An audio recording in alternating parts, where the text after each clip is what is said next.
The bank lobby was quiet enough to hear the soft hum of the HVAC vents and the muted shuffle of leather shoes against polished marble when the words landed like a dropped plate shattering midair. No withdrawal. This transaction isn't available to you. Heads turned. A few pens paused. A security guard near the rope stanchion straightened his posture as if summoned by instinct alone. The woman at the counter didn't flinch. She didn't argue. She didn't apologize. She simply stood there, still, absorbing the weight of a sentence that had nothing to do with policy and everything to do with assumption. The teller avoided her eyes. The manager's jaw tightened. Somewhere behind them, someone whispered the kind of whisper meant to be heard. Hello everyone. Before we begin today's story, I have a small favor to ask. Please hit subscribe and turn on the notification bell so you never miss our channel's new videos. It's quick, free, and the best way to support us in bringing you more dramatic stories. Your support means the world to us.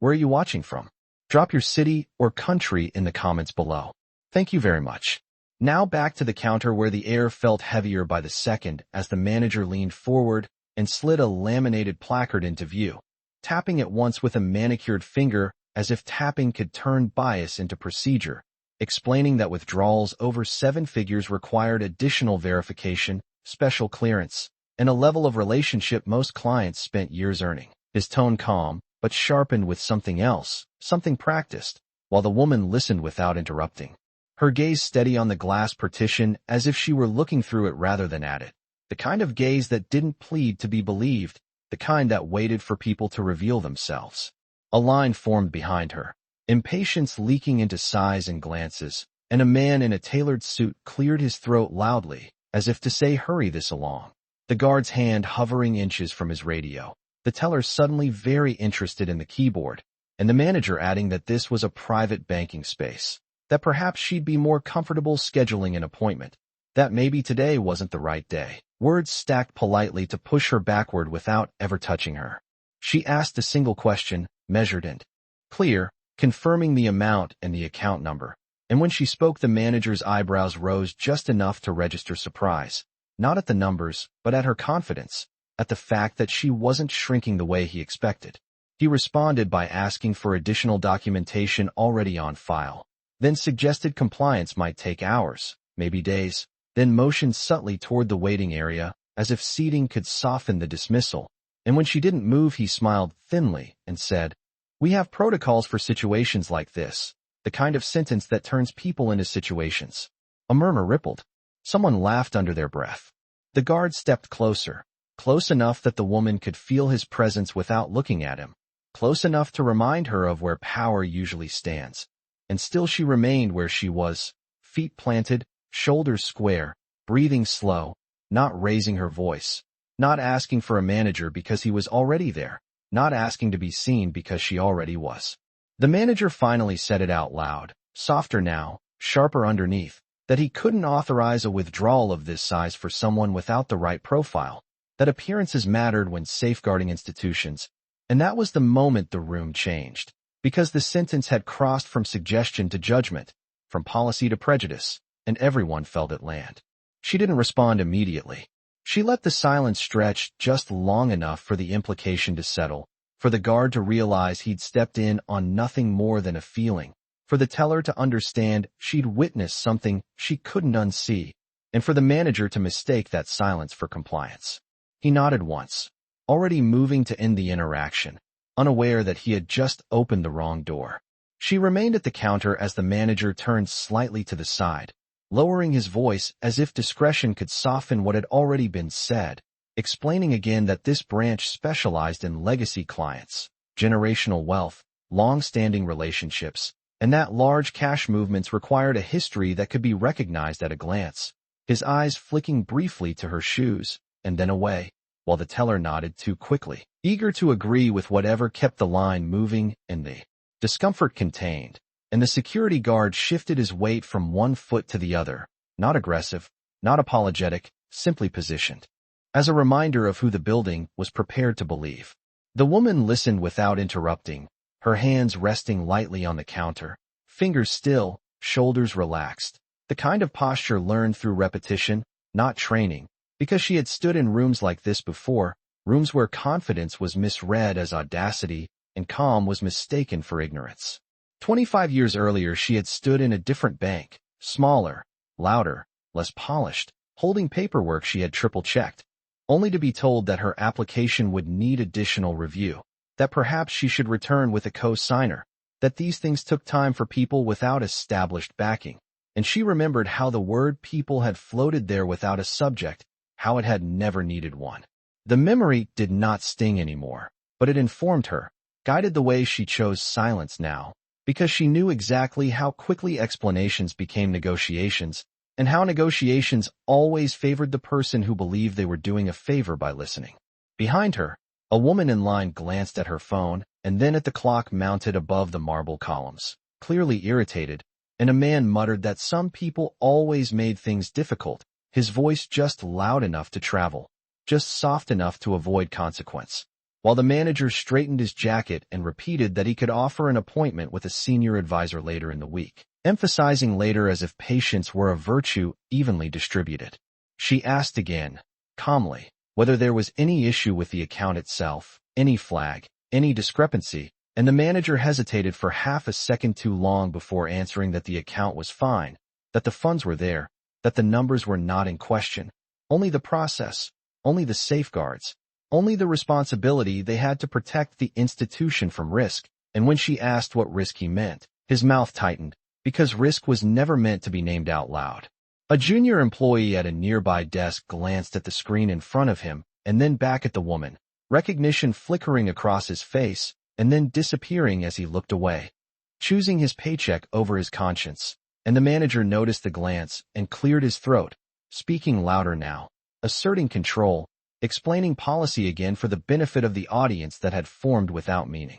2. The woman felt the familiar narrowing of the space around her, not physical, but social, the way rooms decided who belonged and who was being tolerated. And she considered for a moment how easy it would be to end this immediately, how one sentence could reverse the gravity of the room. But she did not speak it yet, because part of her wanted to see how far they would go, how much confidence they would draw from their assumptions, how quickly authority slipped when it was unearned. She reached into her bag and placed her phone on the counter, not dramatically, not as a threat, simply as an object that existed, and the manager watched the movement closely, mistaking preparation for defiance, while the security guard took another step closer, now close enough that his presence was undeniable, and she met his eyes briefly, not challenging, not pleading, just acknowledging that he was there and that she saw him too. The air felt tighter, charged with the unspoken agreement that this interaction needed to end, preferably with her stepping aside,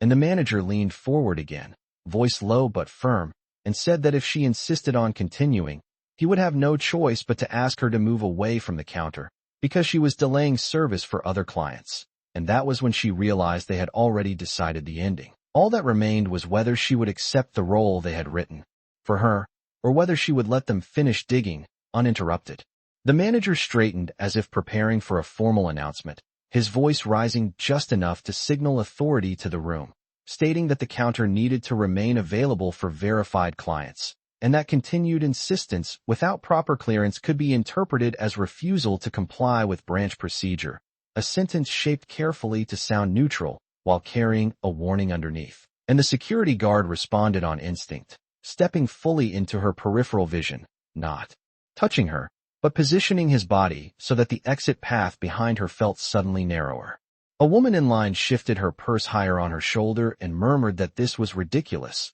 that some people did not understand how banks worked, while another man shook his head and said loudly that if you do not have the right kind of money, you cannot just walk in and demand it. Laughter following from someone near the seating area, thin and performative. The woman at the counter felt none of it land as surprise, only confirmation, because this was always the moment when the mask slipped, when inconvenience turned into suspicion, and suspicion reached for enforcement, and she wondered briefly if the manager heard himself, if he understood how quickly professionalism fell away once it was no longer useful. She asked, evenly, whether refusing to process a withdrawal from a verified account was now official policy, and the manager replied that no refusal had occurred, only a pause, only a review, only due diligence, repeating the language as if repetition could make it true, while his eyes darted toward the growing audience, measuring how much support he had collected simply by standing where he stood.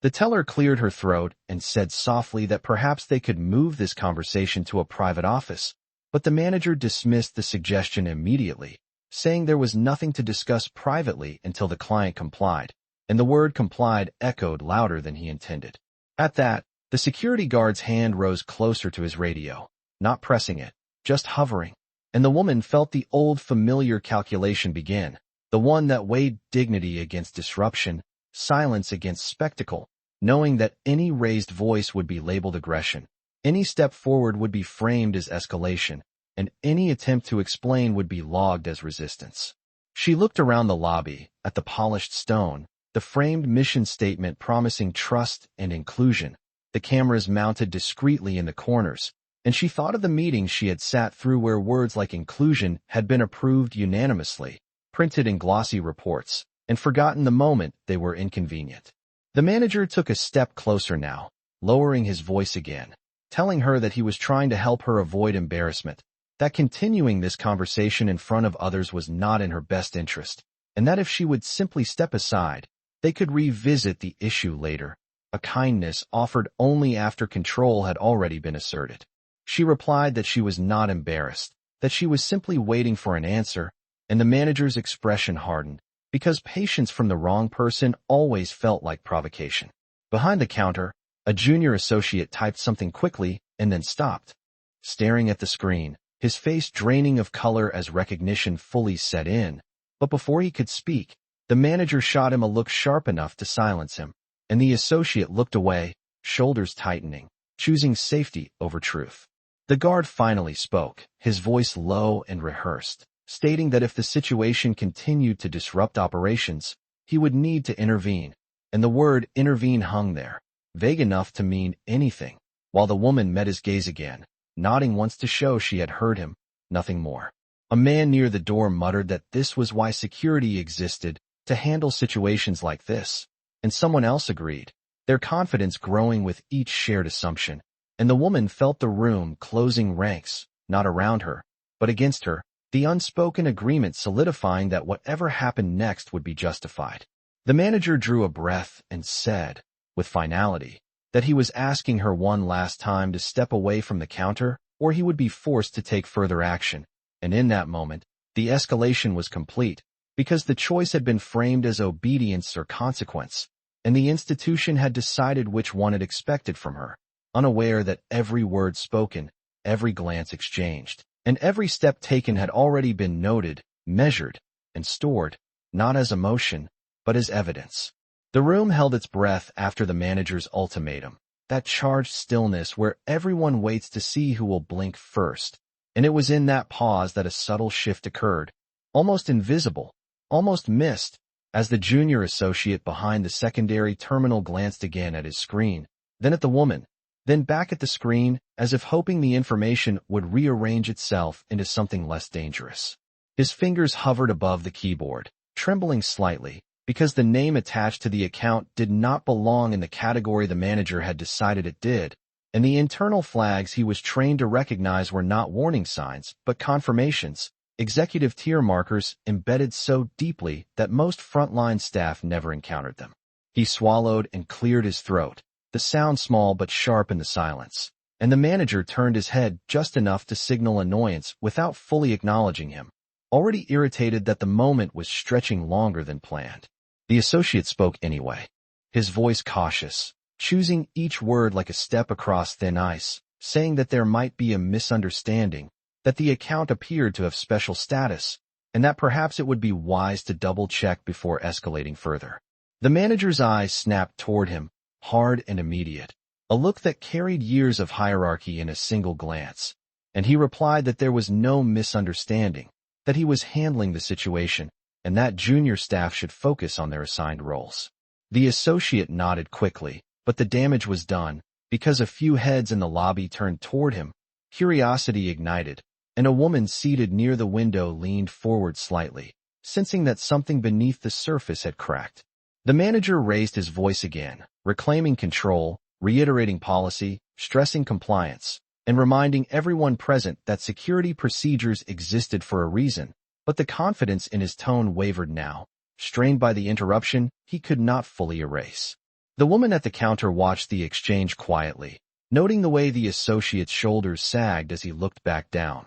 the way fear had overridden accuracy, and she felt a familiar ache, not for herself, but for how easily truth was silenced when it threatened comfort. A man near the entrance scoffed and said this was getting out of hand, that staff should not be arguing with each other, and another person agreed, insisting that the manager clearly knew what he was doing, their certainty built not on knowledge but on the relief of siding with authority. The security guard glanced toward the associate and then back to the manager, reading the room, unsure which direction the current was pulling now, and his hand finally dropped from the radio, not because the situation was resolved, but because it had become more complicated. The manager leaned forward again, his smile thin and brittle, and told the woman that internal confusion did not change the outcome, that the request would not be processed today, and that she needed to step away from the counter immediately. She responded with a calm nod, acknowledging that she had heard him, and then asked one more question, quietly, whether the branch was prepared to document the refusal in writing. That question landed differently, not confrontational, not loud, but precise, and the associate's head snapped up again before he could stop himself, because documentation was not something done casually, not when accounts of that level were involved. The manager hesitated, a fraction of a second too long, and in that hesitation the room felt the shift, the first real sign that the narrative might not be as settled as it had seemed. He replied that there was no refusal to document because there was no refusal at all, only a pending review, and that no further discussion was necessary. But his words came faster now, stacked too quickly, and the associate could see the internal system still glowing on his screen, silent and unyielding, contradicting every assumption spoken aloud. A woman in line whispered to her companion that the young man looked nervous, and the companion nodded, eyes narrowing with interest,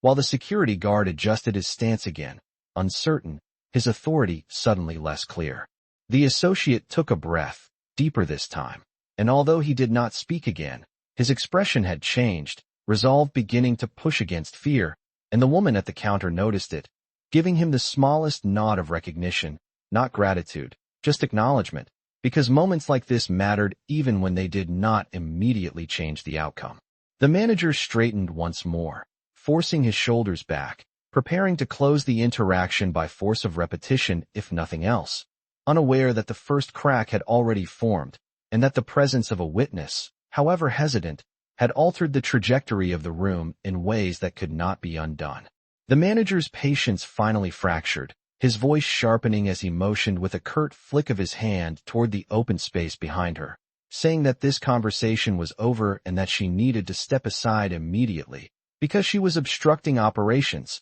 because other clients were waiting, because he had already been more accommodating than policy required, each reason stacking into a justification he had rehearsed long before this moment. The security guard responded to the cue, stepping closer, not grabbing her, but closing the distance enough that the message was unmistakable, and a ripple of tension passed through the lobby as people leaned back or leaned in, choosing sides without realizing they were doing so. A woman near the seating area shook her head and muttered that this was uncomfortable, while a man scoffed and said loudly that if someone was told to move, they should move, because rules were rules, and the sound of agreement carried farther than dissent ever did. The woman at the counter felt the weight of it settle into her chest, not fear, but a familiar heaviness, the accumulation of moments like this stitched together across years, across buildings that looked different but felt exactly the same. She remembered standing in a regional branch decades earlier,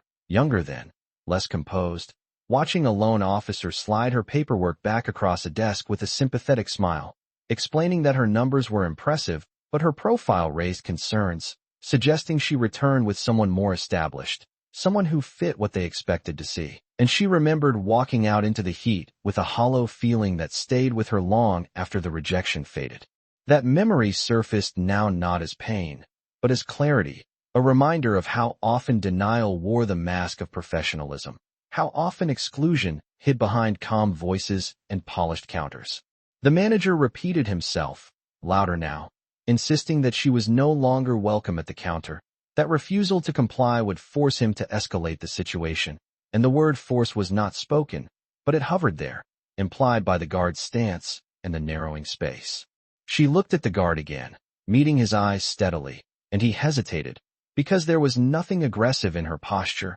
nothing to justify the next step except instruction, and instructions were easier to follow when they felt necessary. A man near the door pulled out his phone, not recording yet, just holding it, unsure whether this moment would become something he wanted proof of later, while the junior associate behind the desk watched with a tight expression, his hands clenched together, knowing exactly how wrong this had gone and exactly how little power he had to stop it. The manager leaned in closer, lowering his voice as if that made the command more reasonable, telling her that she was making a scene, that she was putting herself in a difficult position, that she should think carefully about what happened next, and she recognized the tactic instantly. The way responsibility was shifted onto the person being pushed, the way compliance was framed as self-preservation. She took a slow breath, steady and deliberate, and asked him to repeat his request clearly, to state on record that she was being denied service, and asked to leave, and the manager froze, just for a beat, because records were dangerous things, because they lasted longer than impressions. He replied that she was twisting his words, that no denial had occurred, that she was choosing not to cooperate, and that security would now assist her in leaving the counter area, and with that, the guard raised his hand slightly, palm open, a gesture meant to appear neutral, but carrying the full weight of authority behind it. The room felt smaller then, compressed by expectation, by the collective assumption that this was how the story ended, with her stepping back, with order restored, with everyone able to tell themselves it had been handled appropriately. She did not step back. She did not raise her voice. She simply stood where she was, absorbing the moment, letting it reach its peak, knowing that this was the point where lines were crossed, where actions could no longer be reframed as misunderstandings, where the truth of the interaction would reveal itself fully. The manager's jaw tightened, frustration flashing across his face, and he nodded to the guard again, firmer this time, and the guard shifted his weight forward, preparing to act, unaware that every second of escalation was deepening a record that could not be erased, and that the breaking point they believed belonged to her was, in fact, theirs. The guard paused mid-step when the woman finally moved her hand, not away from the counter, but toward the phone she had placed there earlier, lifting it slowly, so there was no mistaking the intention, no sudden motion to justify intervention, and the manager opened his mouth to object before she spoke, his voice ready with another warning. But she raised one finger gently, not silencing him, simply signaling that she was not finished yet. She said she needed one moment, just one, and the calm in her tone unsettled him more than anger ever could, because calm suggested choice, not desperation. She unlocked the phone and scrolled with deliberate ease, her thumb steady, unhurried, while the room watched, unsure what exactly they were waiting for now, and when she placed the call, she did not turn away or lower her voice. She spoke clearly, stating her name, the branch location, and the situation in precise terms, explaining that a withdrawal request from a verified account was being obstructed, that security had been instructed to remove her, and that she was invoking internal review protocol immediately. The manager laughed under his breath, a short dismissive sound, and said that personal calls would not change policy, but she did not acknowledge him, listening instead as the call connected, nodding once as if to confirm that the other person understood. The junior associate behind the desk recognized the phrasing instantly, the specific language reserved for escalations that bypassed local management, and his face drained of color as he realized what had just been triggered, because protocols like that did not end quietly. The woman thanked the person on the line and ended the call, placing the phone back on the counter exactly where it had been before,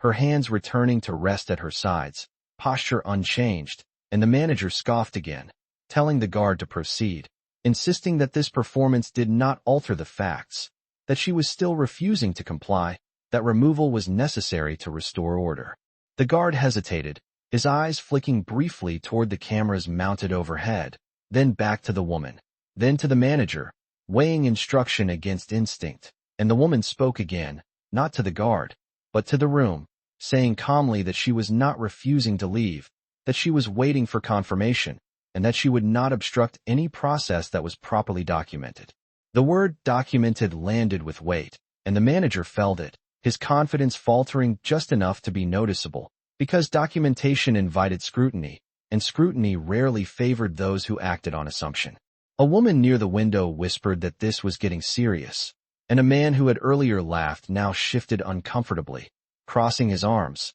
sensing that the narrative he had accepted so easily was beginning to unravel. The manager took a step back, composing himself, straightening his tie, and said that there was nothing to confirm, that branch leadership had authority to manage such situations, and that any attempt to intimidate staff with legal language would not succeed, his voice louder now, pitched for control rather than clarity. The woman met his eyes steadily and replied that she was not intimidating anyone, that she was simply following the same procedures the institution claimed to value, and that if everything was being handled correctly, there should be no concern. Silence followed, thicker than before, because the argument had shifted from compliance to credibility, and credibility was harder to enforce. The junior associate glanced at his screen again and saw notifications begin to populate, internal alerts cascading quietly in the background, invisible to most of the room but unmistakable to him, and he swallowed hard,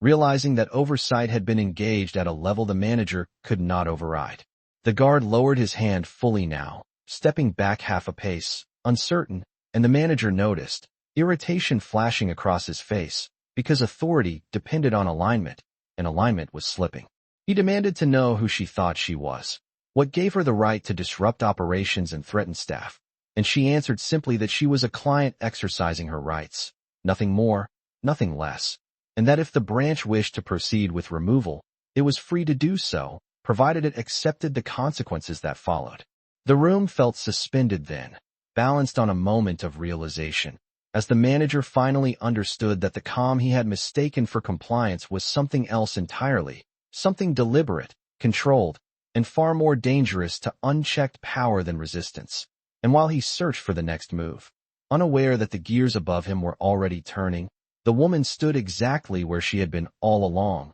unshaken, waiting for the system to catch up to the truth it had tried to push aside. The confirmation arrived not with a sound but with a change in posture, subtle and unmistakable, as the junior associate's screen refreshed and his breath caught in his throat, because the internal alerts were no longer preliminary, they were authoritative, cascading with identifiers that did not belong to ordinary accounts, and his eyes lifted slowly, involuntarily, to the woman at the counter, then to the manager, then back again, as if triangulating a reality that no longer aligned with the story being told out loud. The manager sensed it before he saw it, the way rooms go quiet for a different reason, not anticipation now, but recalibration, and he demanded to know what was happening, his voice sharp, brittle, already defensive, while the associate swallowed and said, carefully, that oversight had acknowledged the escalation and that instructions were pending. The word oversight landed like a weight,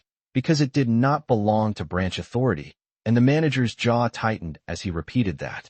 There was no need for theatrics, that he was in control of his floor, that this was unnecessary, but the confidence drained from his tone with each repetition. The woman waited until the associate's screen chimed again, a soft alert barely audible beyond the counter, and then she spoke, not loudly, not dramatically, but clearly enough to be heard by everyone who had leaned in to witness the end she had been assigned. She said that the withdrawal had never been the issue, that the funds were not in question, and that the delay had nothing to do with security, because security had already been satisfied the moment her account was verified, and the manager scoffed reflexively, saying that verification did not grant privilege, that no one was above procedure, and she nodded once, agreeing, saying that procedure mattered deeply to her, which was why she was concerned by how quickly it had been abandoned. She paused, allowing the room to settle, allowing the guard to shift back another half step, allowing the associate to straighten slightly as the authority behind the counter began to rearrange itself,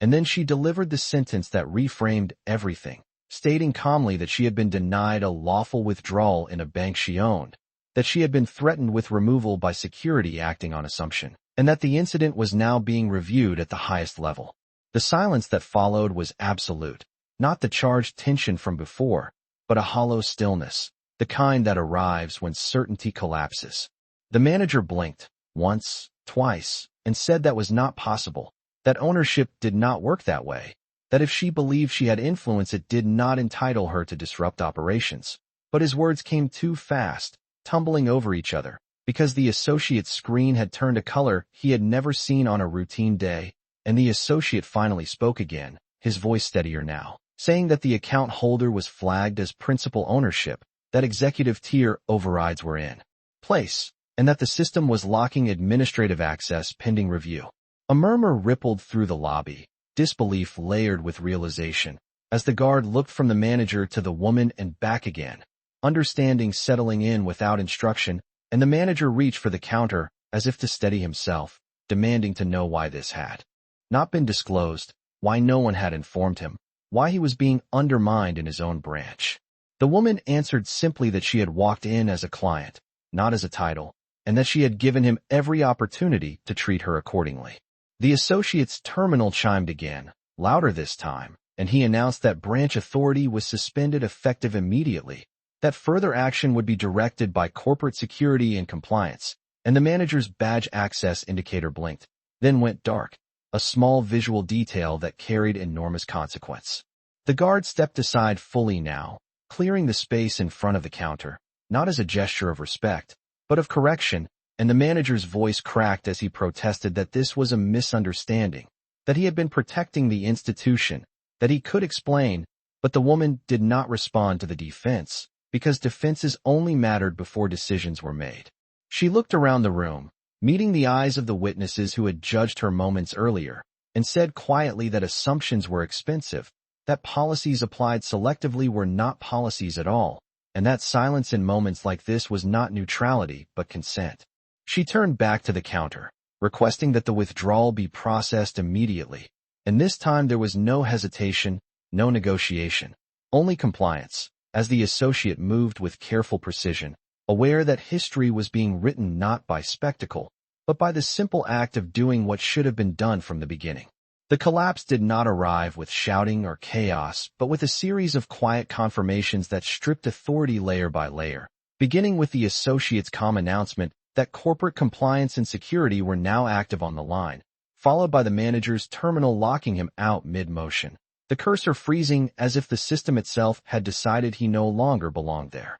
He tried again, tapping keys harder this time, then looking up in disbelief as the associate informed him that his administrative access had been revoked pending investigation, that he was no longer authorized to direct staff or engage with clients, and that all further communication would be handled by oversight. The color drained from his face as the reality set in, because there was no arguing with a system that did not care how confident he had sounded minutes earlier. The security guard received a message on his device and straightened instantly, posture shifting from enforcement to procedure, stepping fully aside from the woman and positioning himself instead between the counter and the former manager, not aggressively, but definitively, acknowledging the correction without a word. Murmurs spread through the lobby, no longer mocking or impatient, but stunned, as people processed the reversal unfolding in front of them, the way assumptions were being dismantled without apology. A woman who had earlier sighed in frustration now covered her mouth,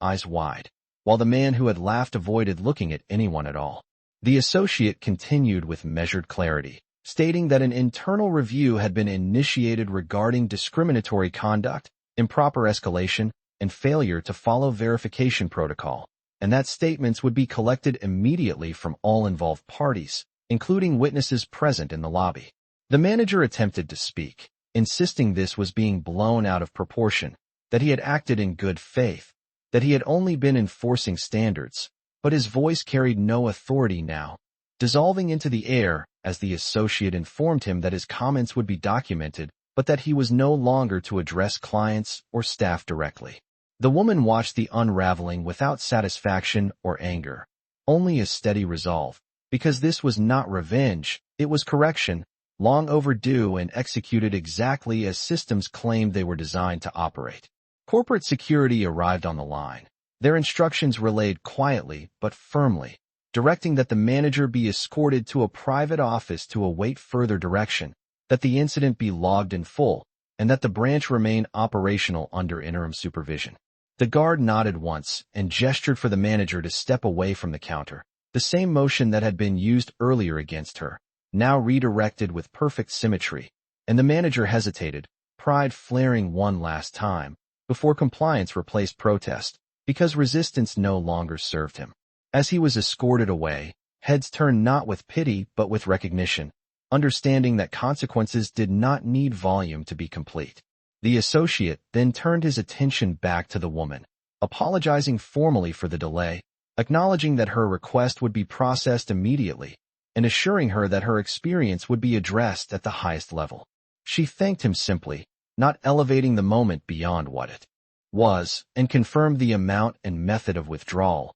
her voice steady, unchanged from the beginning, as if this outcome had always been inevitable. The associate proceeded carefully, every step deliberate, aware of the weight of the moment, while the lobby settled into a different kind of quiet, one shaped by accountability rather than tension. A woman in line spoke softly to her companion, saying she had never seen anything like that, while another nodded, saying it was about time someone stood their ground without raising their voice. The cameras continued to record, the policies continued to exist, but something fundamental had shifted, because everyone present had witnessed how quickly power collapsed when stripped of assumption and exposed to scrutiny. The woman received confirmation of the transaction, reviewed it briefly, and placed the receipt into her bag without ceremony. As the associate informed the lobby that service would continue shortly, and people began to move again, slower now, more thoughtful, carrying with them the awareness that what they had just seen was not an exception,